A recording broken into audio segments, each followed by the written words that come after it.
नमस्कार छात्राओं। ग्राम, गांव या विलेज, ये शब्द सुनते ही हम सबके दिमाग में एक इमेज अपने आप आ जाती है। आप में से बहुत सारी छात्राएं गांव में रहती भी होंगी या उन्होंने गांव देखे भी होंगे। अगर कुछ छात्राएं ऐसी हो जिन्होंने कभी गांव नहीं देखा, तो भी फिल्मों के माध्यम से, टीवी सीरियल्स के माध्यम से या एक जगह से दूसरी जगह ट्रैवल करने के दौरान आपने गांव ज़रूर देखे होंगे। मैं डॉक्टर रंजीता गर्ग, सहायक आचार्य समाजशास्त्र, सेठ मुरलीधर मानसिंह राजकीय कन्या महाविद्यालय भीलवाड़ा, आज आपसे इसी विषय पर चर्चा करूंगी। ग्राम की अवधारणा। मनुष्य के निवास के स्थानों को अलग अलग विद्वानों ने जनसंख्या के आधार पर, मकानों की बनावट के आधार पर, प्रशासनिक या वैधानिक जो सुविधाएं वहाँ पर है उसके आधार पर कई भागों में विभक्त किया है। पुरवा, गांव, कस्बा, नगर, महानगर, इन सब आधारों पर हम अलग अलग जो मनुष्य के निवास स्थान हैं उनको देखते हैं। गांव जो है वो प्रकृति से प्रत्यक्ष और निकट संपर्क वाली जगहों को हम मानते हैं। जैसा कि इस पिक्चर में भी आप देख पा रहे हैं कि दूर दूर तक खेत फैले हुए हैं। आवागमन के साधन या माल ढोने के साधन में बैलगाड़ियों का प्रयोग हो रहा है। स्त्रियां कुछ कृषि से संबंधित कामों में व्यस्त हैं। पशु पक्षी भी उनके जीवन का एक महत्वपूर्ण हिस्सा है। कच्चे पक्के मकान जिनमें वो रहते हैं। तो गांव की जो अवधारणा है उसके बारे में हमारे दिमाग में एक यही सोच सामने आती है। परंतु विभिन्न विद्वानों ने गांव या ग्रामीण शब्द की अनेक व्याख्याएं प्रस्तुत की हैं। कुछ विद्वानों ने आर्थिक एवं सामाजिक दृष्टि से पिछड़े हुए लोगों को, पिछड़े हुए क्षेत्र को गांव के रूप में देखा है। कुछ अन्य विद्वान जो है वो ये मानते हैं कि कृषि जहां पर मुख्य व्यवसाय है वो गांव है। ये लोग कृषि और ग्रामीण को एक तरीके से पर्याय के रूप में प्रयोग करते हैं। कुछ विद्वानों ने ग्राम की व्याख्या नगर के विपरीत की है, यानी नगरीय विशेषताओं के विपरीत विशेषताओं वाला स्थान जो है वो ग्राम है। हम यहाँ पर कुछ परिभाषाओं का उल्लेख करेंगे। श्रीवास्तव एक विद्वान है, वो कहते हैं एक ग्रामीण क्षेत्र वह है जहाँ लोग किसी प्राथमिक उद्योग में लगे हों अथवा प्रकृति के सहयोग से वस्तुओं का प्रथम बार उत्पादन करते हों। यानी फर्स्ट टाइम जब प्रकृति के सहयोग से चीज़ों का उत्पादन होता है वो स्थान जो है वो गांव कहलाता है, अकॉर्डिंग टू श्रीवास्तव। बर्ट्रैंड जो है उन्होंने गांव ग्रामीणता के निर्धारण में दो आधार बताए हैं: कृषि द्वारा आय या जीवन यापन, और दूसरा कम घनत्व वाला जनसंख्या क्षेत्र।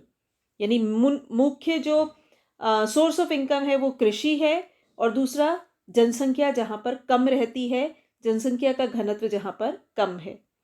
मेरिल और एलरिच जो हैं वो कहते हैं ग्रामीण समुदाय के अंतर्गत संस्थाओं और ऐसे व्यक्तियों का संकलन होता है जो छोटे से केंद्र के चारों ओर संगठित होते हैं तथा सामान्य प्राकृतिक हितों में भाग लेते हैं। उनकी लाइफ जो है वो एक छोटे से केंद्र के चारों ओर संगठित है और प्राकृतिक हितों से वो लोग जुड़े हुए हैं। सैंडरसन ग्रामीण समुदाय को परिभाषित करते हुए कहते हैं एक ग्रामीण समुदाय में स्थानीय क्षेत्र के लोगों की सामाजिक अंतःक्रिया और उनकी संस्थाएं सम्मिलित है, जिसमें वह खेतों के चारों ओर बिखरी झोपड़ियों तथा पुरवा या ग्रामों में रहती हैं और जो उनकी सामान्य क्रियाओं का केंद्र है। खेतों के चारों ओर जो झोपड़ियां हैं उनमें वो लोग रहते हैं और उनकी सामाजिक अंतःक्रियाएं और संस्थाएं जिसमें सम्मिलित है। इसी प्रकार फेयरचाइल्ड कहते हैं कि ग्रामीण समुदाय पड़ोस की अपेक्षा विस्तृत क्षेत्र है। पड़ोस छोटा होता है उससे बड़ा फेयरचाइल्ड गांव को मानते हैं कि ग्रामीण समुदाय पड़ोस की अपेक्षा विस्तृत क्षेत्र है, जिसमें आमने सामने के संबंध पाए जाते हैं, जिसमें सामूहिक जीवन के लिए अधिकांशतः सामाजिक, शैक्षणिक, धार्मिक एवं अन्य सेवाओं की आवश्यकता होती है, और जिसमें मूल अभिवृत्तियों एवं व्यवहारों के प्रति सामान्य सहमति होती है। यानी उनका जो सामूहिक जीवन है वो उनकी गतिविधियों का केंद्र होता है, और जो उनका व्यवहार है वो नेचुरल होता है, सामान्य मूल व्यवहार उनका सबके समक्ष होता है। तो ये विशेषताएं फेयरचाइल्ड गांव के बारे में बताते हैं। तो कुल मिलाकर गांव जो है वो कृषि की प्रधानता वाला, प्रकृति से निकटता वाला, प्राथमिक संबंधों की बहुलता वाला और कम जनसंख्या वाला क्षेत्र माना जा सकता है। भारत की अगर हम बात करें तो हमारे देश भारत को गांव का देश माना जाता है। कृषि हमारा प्राथमिक व्यवसाय माना जाता है, प्रमुख व्यवसाय माना जाता है, और गांव को हम मुख्य आवासीय स्थल मानते हैं, भारत को गांव का देश मानते हैं। एक अनुमान के मुताबिक ये माना गया है कि देश की लगभग 68 to 70% जो पॉपुलेशन है वो गांव में ही निवास करती है। यानी भारत में जो जनसंख्या है उसका एक बहुत बड़ा हिस्सा, 2/3 हिस्सा जो है वो गांव में निवास करता है। यानी भारतीय समाज में गांव की सभ्यता, गांव की संस्कृति और गांव का जो भी योगदान है सामाजिक जीवन में वो अत्यधिक महत्वपूर्ण है। अब हम बात करेंगे ग्राम की विशेषताओं के बारे में, यानी ग्रामीण समुदाय की कौन कौन सी प्रमुख विशेषताएं हैं। सबसे पहला, जो कि हमने पहले भी डिस्कस किया, कि कृषि जो है वो ग्रामीण समुदाय का प्रमुख व्यवसाय है। भारतीय गांवों में अगर हम देखें तो सबसे मुख्य व्यवसाय कृषि है। देश के 55% से अधिक लोग जो हैं वो प्रत्यक्ष या अप्रत्यक्ष रूप से कृषि से जुड़े हुए हैं या कृषि के आधार पर ही अपना जीवन यापन करते हैं। इसके अतिरिक्त भी कुछ व्यवसाय हैं, चटाई बनाना, रस्सी बनाना, कपड़े बुनना, मिट्टी एवं धातु के बर्तन बनाना, परंतु मुख्य व्यवसाय के रूप में हम कृषि को यहाँ पर मान्यता देते हैं। दूसरा है जीवन यापन जो है वो प्रकृति पर निर्भर है। कृषि प्रमुख व्यवसाय है, उसके अतिरिक्त भी पशुपालन, शिकार, मछली मारना, भोजन संग्रह करना, ये जो सारी क्रियाएं हैं ये प्रत्यक्ष या अप्रत्यक्ष रूप से मनुष्य को प्रकृति पर निर्भर बनाती है। भूमि, मौसम, जंगल, ये सभी प्रकृति के अंग हैं और मौसम के अनुरूप ही व्यक्ति का व्यवसाय गांव में निर्भर करता है। जो मौसम है, यानी चाहे वर्षा ऋतु हो, शीत ऋतु हो या गर्मी, इन सभी से कृषि भी प्रभावित होती है और जो अन्य व्यवसाय हैं वो भी कृषि पर ही निर्भर है। यानी जीवन यापन का सबसे प्रमुख जो सोर्स है गांव में वो प्रकृति ही है। समुदाय का आकार गांव में छोटा होता है, यानी कम लोग एक स्थान पर रहते हैं। जन घनत्व जो है वो कम होता है, यानी एरिया बड़ा होता है, उसमें रहने वाले लोगों की संख्या कम होती है। कम इसलिए होती है क्योंकि जो एरिया है वो बिखरा हुआ होता है। खेत होते हैं, खेतों के पास 2-4 झोपड़ियाँ होती है, फिर कुछ खेत होते हैं, तो इस कारण भूमि अधिक होती है और वहाँ पर रहने वाले लोगों की संख्या थोड़ी कम होती है। समुदाय जो होते हैं वो छोटे छोटे गाँव में पाए जाते हैं। कृषि कार्य और पशुचारण में जीवन यापन के लिए व्यक्ति को भूमि अधिक मात्रा में चाहिए होती है और वहाँ पर व्यक्तियों की संख्या उसके मुकाबले कम होती है। प्राथमिक संबंधों की प्रधानता होती है गांव में, क्योंकि अभी हमने बात की समुदाय का आकार छोटा होता है, गांव के आकार छोटे होते हैं। गांव बहुत से हैं परंतु उनके आकार छोटे हैं। इसी कारण व्यक्ति जो है, हर व्यक्ति एक दूसरे व्यक्ति को व्यक्तिगत रूप से जानता है, यानी प्राथमिक संपर्क है लोगों के बीच में। हर व्यक्ति गांव में रहने वाले दूसरे व्यक्तियों को बाय नेम और बाय फैमिली सब तरीके से जानते हैं। उनमें निकट, प्रत्यक्ष और घनिष्ठ संबंध होते हैं।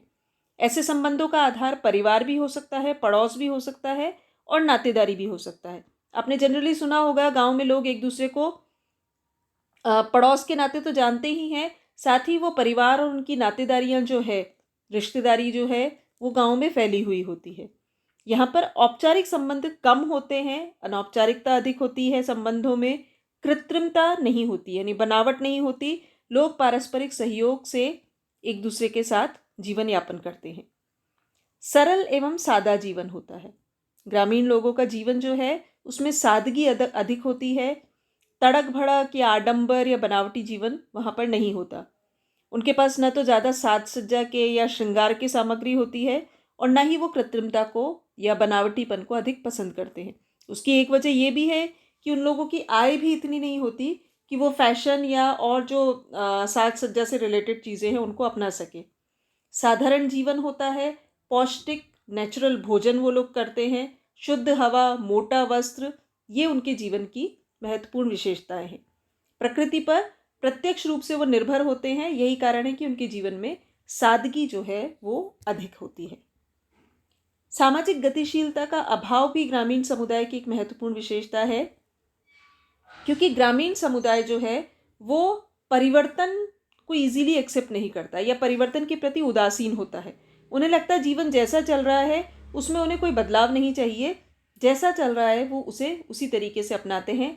गतिशीलता की यानी एक जगह से दूसरी जगह मूव करने की, एक पोजीशन से दूसरी पोजीशन में मूव करने की उन्हें कोई भी इच्छा जनरली नहीं होती। वो लोग अपने परंपरागत व्यवसायों से जुड़े होते हैं, उन व्यवसायों को त्याग करके अन्य व्यवसाय को अपनाना या गांव छोड़कर शहर जाना, उस गतिशीलता में अभी भी ग्रामीण समुदाय में बहुत कमी है। उसके प्रति उनके मन में कोई खास आकर्षण नहीं होता। धर्म, प्रथा और रूढ़ियों का ग्रामीण समाज में बहुत अधिक महत्व होता है। ये सब सामाजिक नियंत्रण के अनौपचारिक साधन भी हैं। यानी मनुष्य की गतिविधियों को नियंत्रित करने का, मनुष्य के ऊपर कोई कंट्रोल लगाने के लिए धर्म, प्रथा और रूढ़ियाँ जो है वो महत्वपूर्ण साधन यहाँ पर होती है। धर्म उनके जीवन का केंद्र होता है। प्रथाएं, परंपराएं जो भी चली आ रही है उनको वो एज इट इज़ फॉलो करते हैं। ईश्वरीय शक्ति के प्रति आदर होता है, भय भी होता है और श्रद्धा भी होती है। पाप पुण्य, स्वर्ग नरक, अच्छाई बुराई, धर्म कर्म, ये सारी जो भावनाएं हैं इन्हीं के ओर इनका जीवन चलता रहता है और इनका बहुत गहरा प्रभाव उनके जीवन पर रहता है। सामुदायिकता की भावना ग्रामीण समुदाय की एक बहुत महत्वपूर्ण विशेषता है, क्योंकि गांव शहर की अपेक्षा बहुत छोटा होता है। लोग एक दूसरे को पर्सनली जानते हैं, यही कारण है कि उनमें एक दूसरे के प्रति लगाव भी होता है, अपने गांव के प्रति भी लगाव होता है और हम की भावना होती है। मैं की भावना नहीं होती, यानी सेल्फिशनेस नहीं होती, सिर्फ अपने हित के बारे में नहीं सोचते, बल्कि हम की भावना होती है, यानी समुदाय के विकास की, समुदाय के कल्याण की उनमें भावना होती है। सब लोग मिलकर पूरे गांव की भलाई की बात सोचते हैं। कोई भी प्राकृतिक अगर आपदा आती है, कोई महामारी होती है, बाढ़ आती है या और भी कोई संकट के अवसर अगर कोई आते हैं तो उसमें सब लोग मिलकर उसका सामना करने के लिए तैयार रहते हैं। देवताओं के यज्ञ करना, अनुष्ठान, पूजा करना, ये सारी चीज़ें गांव के सदस्य सब मिलजुल कर करते हैं। एक अन्य विशेषता जो ग्रामीण समुदाय की है भारत में, वो है संयुक्त परिवार। संयुक्त परिवार व्यवस्था यानी ऐसी व्यवस्था जिसमें पति पत्नी और 3 पीढ़ियां, यानी 3 या 3 से अधिक पीढ़ी के सदस्य, पति पत्नी, उनके बच्चे और उनके बच्चे, ये 3 पीढ़ियां या उससे अधिक सदस्य जब एक ही स्थान पर एक साथ रहते हैं, भोजन, संपत्ति और पूजा पाठ ये सब वो साथ साथ करते हैं। जो संचालन है परिवार का, वो परिवार का जो वयोवृद्ध सदस्य होता है वो मुखिया के तौर पर परिवार का सारा निर्णय लेता है। परिवार के आंतरिक और बाह्य कार्यों के भी निर्णय वही लेता है और परिवार के सभी सदस्य उसकी आज्ञा का पालन करते हैं, आदर करते हैं, सम्मान करते हैं। तो ये संयुक्त परिवार व्यवस्था जो है वो ग्रामीण समुदाय की एक बहुत महत्वपूर्ण विशेषता है, क्योंकि ज़्यादातर लोग कृषि में इन्वॉल्व होते हैं, तो वो जो भी उनकी ज़मीन होती है वो उसी परिवार में रहे, इसलिए वो उसे बांटते नहीं हैं और एक साथ मिलकर खेतीबाड़ी करते हैं और जनरेशन टू जनरेशन, पीढ़ी दर पीढ़ी वो परिवार की, संयुक्त परिवार की प्रथा चलती रहती है। इसके अलावा जाति प्रथा भारतीय ग्रामीण समुदाय की एक बहुत महत्वपूर्ण विशेषता है। जाति का अर्थ हम पहले भी डिस्कस कर चुके हैं कि परंपरागत व्यवसाय के आधार पर लोगों के जो अलग अलग समूह होते हैं, जो अंतर्विवाही होते हैं और जिनमें सामाजिक सहवास से संबंधित कुछ नियम होते हैं। तो जाति प्रथा भारतीय संस्कृति की एक बहुत महत्वपूर्ण विशेषता है। इसी के आधार पर गांव में सामाजिक संस्तरण पाया जाता है और गांव में विशेष रूप से जाति प्रथा के जो नियम हैं उनको बिल्कुल स्ट्रिक्टली फॉलो किया जाता है। किससे मिलना है, किसके हाथ का खाना खाना है, छुआछूत हो या विवाह संबंधी नियम हो, इन सब को गांव में अत्यधिक माना जाता है। इसके अतिरिक्त जजमानी प्रथा, जजमानी प्रथा का मैं संक्षिप्त अर्थ यहाँ पर आपको बताऊंगी। जाति प्रथा से ही जुड़ी हुई होती है जजमानी प्रथा, क्योंकि हमने पहले बात की कि जातियाँ अलग अलग व्यवसायों में इन्वॉल्व होती है। कुछ परंपरागत व्यवसाय होते हैं लोहार जो है वो लोहे का काम करेगा, नाई बाल काटने का काम करेगा, धोबी कपड़े धोएगा, चमार जूते बनाएगा, जुलाहा जो है वो कपड़े बुनेगा। तो ये अलग अलग व्यवसाय जो हैं वो लोगों में बटे होते हैं। जजमानी प्रथा के माध्यम से हर जाति अन्य जातियों की सेवा करती है, यानी अपनी जो भी सर्विसेज है वो उसको प्रोवाइड करती है, और उसके बदले में उसे नकद भी मिल सकता है, कुछ भोजन भी मिल सकता है, वस्त्र भी मिल सकता है, या फसल कटने के समय अनाज भी मिल सकता है, या उसके घर में कोई ओकेजन होने पर, किसी भी समय रिक्वायरमेंट होने पर, विवाह के समय, किसी की मृत्यु के समय अगर वो मदद चाहे तो वो उस जाति से वो मदद प्राप्त कर सकता है जिसकी उन्होंने सेवा की है। तो सेवा करने वाली जाति और सेवा प्राप्त करने वाली जातियों के बीच का जो संबंध है उसे जजमानी प्रथा कहा जाता है। तो ये प्रथा भी ग्रामीण समुदाय की, भारतीय ग्रामीण समुदाय की एक बहुत महत्वपूर्ण विशेषता है, जो कि वस्तु विनिमय, जिसे अंग्रेजी में हम कहते हैं बार्टर सिस्टम, उस पर बेस्ड है। यहाँ पर किसी भी सर्विस के लिए तुरंत पैसे देकर उसका भुगतान नहीं किया जाता, बल्कि वो एक लॉन्ग टर्म रिलेशन होता है जो कि पीढ़ी दर पीढ़ी भी चलता रहता है। ग्राम पंचायत भारतीय ग्रामीण समुदाय की एक बहुत ही महत्वपूर्ण विशेषता है। इतनी महत्वपूर्ण है कि चार्ल्स मेटकाफ जो एक विद्वान है वो इन्हें ग्राम पंचायतों को छोटे छोटे गणराज्य कहते हैं। यानी गांव में एक पंचायत बनती है जिसमें मुखिया सरपंच होता है और 5 पंच होते हैं, और गांव से संबंधित जो भी डिस्प्यूट्स होते हैं, कुछ विवाद होते हैं, कुछ झगड़े फसाद होते हैं, या किसी और भी महत्वपूर्ण विषय पर अगर कोई निर्णय लेना है तो वो सारे निर्णय ये पंचायत ही लेती है।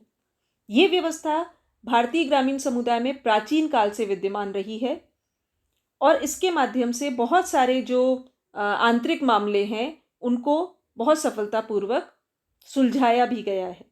वर्तमान समय में हालांकि पंचायत व्यवस्था के रूप में, पंचायती राज व्यवस्था के रूप में इसको लोकतांत्रिक स्वरूप दे दिया गया है, बिल्कुल ऑथोराइज्ड कर दिया गया है, परंतु ग्राम पंचायत सदियों से भारतीय ग्रामीण समुदाय में विद्यमान रही है।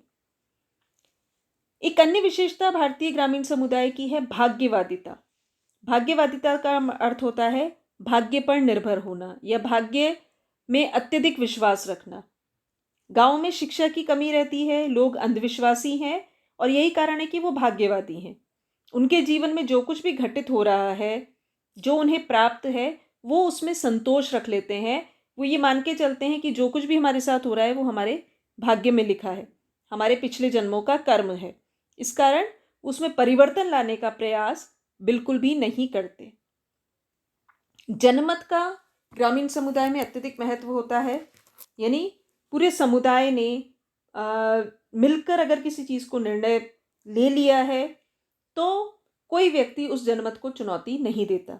इसके कुछ अच्छे परिणाम भी होते हैं, कुछ दुष्परिणाम भी होते हैं। पंचायत का निर्णय, पंचों का निर्णय वो ईश्वर से के मुंह से निकला हुआ वाक्य माना जाता है, शिरोधार्य होता है, यानी आप सर आँखों पर होता है, और उसकी अवहेलना बिल्कुल भी नहीं की जाती। अगर कोई व्यक्ति ऐसा करता है तो उसे गांव से निकाल दिया जाता है या जात बाहर कर दिया जाता है। कुछ इस प्रकार की व्यवस्था ग्रामीण समुदाय में रहती है। तो जनमत जो है वो वहाँ पर अत्यधिक महत्वपूर्ण होता है। सामाजिक समरूपता का मतलब है एक जैसा होना। भारतीय गांव में क्योंकि सामाजिक स्तर जो है लोगों का वो एक जैसा है, जीवन स्तर एक जैसा है, आय के जो साधन है वो एक ही जैसे हैं, यही कारण है कि सामाजिक और सांस्कृतिक दृष्टि से उनमें समरूपता देखने को मिलती है। कोई भी तीज त्योहार है, कोई उत्सव है, प्रथाएं हैं, उन सबको वो एक ही तरीके से करते हैं, एक ही तरीके से उनका खान पान होता है, रहन सहन होता है। यही कारण है कि वो सब एक समान हमें नजर आते हैं। आत्मनिर्भरता भी भारतीय गांव में पाई जाती है, क्योंकि प्रकृति पर निर्भर हैं, रिक्वायरमेंट्स या आवश्यकताएं उनकी बहुत कम है। जाति व्यवस्था के माध्यम से एक दूसरे की आवश्यकताएं वो पूरी कर लेते हैं, जजमानी व्यवस्था के माध्यम से एक दूसरे से वो सहायता ले लेते हैं, सेवा ले लेते हैं। यही कारण है कि आर्थिक क्षेत्र में ही नहीं बल्कि सामाजिक, सांस्कृतिक और राजनीतिक क्षेत्र में भी गांव जो है वो अपने आप में एक आत्मनिर्भर इकाई के रूप में देखे जा सकते हैं। उनकी आवश्यकताएं कम है तो उन्हें शहर की जो बड़ी बड़ी इंडस्ट्रीज़ हैं उनके सहयोग की आवश्यकता कम पड़ती है। यद्यपि ये जो सिनेरियो है ये धीरे धीरे परिवर्तित भी हो रहा है। गांव और शहर के बीच में कनेक्टिविटी बढ़ रही है, लोग गांव से शहर जा रहे हैं, मोबिलिटी या गतिशीलता भी बढ़ रही है और दूसरे भी परिवर्तन हम ग्रामीण समुदाय में धीरे धीरे देख रहे हैं। कुछ जिसे कह सकते हैं कमियां या बुराइयां भी है भारतीय ग्रामीण समुदाय में। अशिक्षा एक बहुत महत्वपूर्ण परेशानी है, समस्या है ग्रामीण समुदाय की। स्त्रियों की स्थिति भी उतनी अच्छी नहीं है, साक्षरता की दर कम है, निर्धनता बहुत अधिक है, अंधविश्वासों में बहुत अधिक विश्वास है या रूढ़िवादिता बहुत अधिक है। ये ग्रामीण समुदाय की कुछ समस्याएं भी हैं, परंतु ओवरऑल भारतीय ग्रामीण समुदाय जो है वो प्रकृति पर निर्भरता, आत्मनिर्भरता, जाति व्यवस्था के अच्छे परिणामों के कारण और कृषि पर निर्भरता के कारण अपने आप में एक बिल्कुल अनूठी व्यवस्था के रूप में देखे जा सकते हैं। अगले वीडियो में हम नगर की बात करेंगे और साथ ही हम बात करेंगे कि गांव और नगर में आपस में किस प्रकार से एक निरंतरता को भारतीय समाज में देखा जा सकता है। धन्यवाद।